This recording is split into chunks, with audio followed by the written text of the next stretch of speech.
അങ്ങനെ നൂറ ടോപ്പ് 5-ൽ വന്നിരിക്കുകയാണ്. എല്ലാ ടാസ്കും വിജയകരിച്ച് ഫൈനലി നൂറ എത്തി. കൂടുതൽ അറിയാൻ ചാനൽ ലൈക്ക്, ഷെയർ ചെയ്യുക, സബ്സ്ക്രൈബ് ചെയ്യുക. നൂറ ടോപ്പ് 5-ൽ എത്തിയിരിക്കുകയാണ്. എല്ലാ ടാസ്കുകളും വിജയിച്ചാണ് നൂറ ടോപ്പ് 5-ൽ വന്നത്.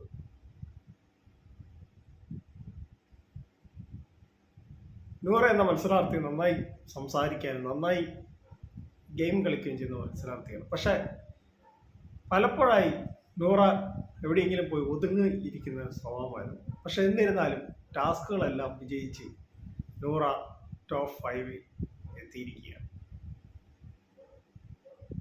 ഇനി ആരൊക്കെ ഇനി ആ 4 പേരുണ്ട്. ഈ 4 പേര് ആരൊക്കെയാണ് ടോപ്പ് 5-ൽ വരുന്നത്? എന്നിരുന്നാലും നൂറ ടോപ്പ് 5-ൽ വന്നിരിക്കുകയാണ്. മറ്റുള്ള മത്സരാർത്ഥികളെ ഒക്കെ കടത്തിവെട്ടി ടാസ്കുകളിലെല്ലാം ഉന്നത വിജയം കൈവരിച്ച് നൂറ ടോപ്പ് 5-ൽ എത്തി. ഭയങ്കര സന്തോഷമായിരുന്നു ആദിലയ്ക്ക് നൂറയ്ക്ക്. ലോട്ടറി അടിച്ച പോലെയായിരുന്നു.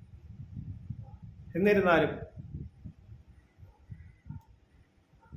നൂറ നല്ലൊരു മത്സരാർത്ഥിയാണ്. നന്നായി സംസാരിക്കാൻ അറിയാം. അപ്പോൾ എൻ്റെ കൊച്ചുകൂടെ അവസാനിക്കുകയാണ്. നിങ്ങൾക്ക് ഇഷ്ടമായ video like, share, channel subscribe. Thank you.